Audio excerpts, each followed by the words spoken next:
നബി സല്ലല്ലാഹു അലൈഹി വസല്ലം പറയുകയാണ് 70,000 ആളുകൾ വിചാരണ സ്വർഗത്തിൽ പോകും എന്ന് പറഞ്ഞാൽ വിചാരണ പോലുമില്ല, ചോദ്യം പോലുമില്ല, ഡയറക്റ്റ് സ്വർഗത്തിലേക്കാണ്. ആ 70,000-ൽ മറ്റൊരു ഹദീസിൻ്റെ റിവായത്ത് പ്രകാരം ഓരോ 1000-ൻ്റെ കൂടെയും മറ്റൊരു 70,000 ഉണ്ടാവുന്നു. അൽഹംദുലില്ലാഹി റബ്ബിൽ ആലമീൻ.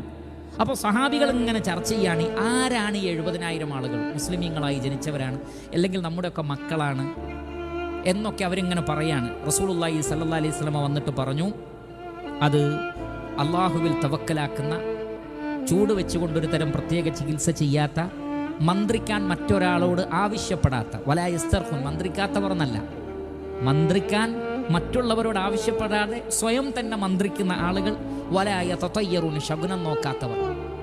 ഇത് പറഞ്ഞ ഉടനെ തന്നെ ഫഖാമ ഇലൈഹി ഉക്കാശത്ത് ബിൻ മിഹ്സൻ റളിയല്ലാഹു അൻഹു എഴുന്നേറ്റ് നബീൻ്റെ അടുത്തേക്ക് അങ്ങോട്ട് പോവണം.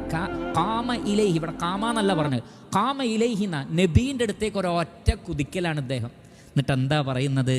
ഉദ്ഉല്ലാഹ അൻ യജഅലനി മിൻഹും, അള്ളാഹുവിൻ്റെ റസൂലെ, ഈ 70,000-ൽ എന്നെ ഉൾപ്പെടുത്താൻ നിങ്ങളൊന്ന് റബ്ബിനോട് പ്രാർത്ഥിക്കണം. എത്ര പെട്ടെന്നാണ് അത് മനസ്സിലേക്ക് പതിഞ്ഞത്.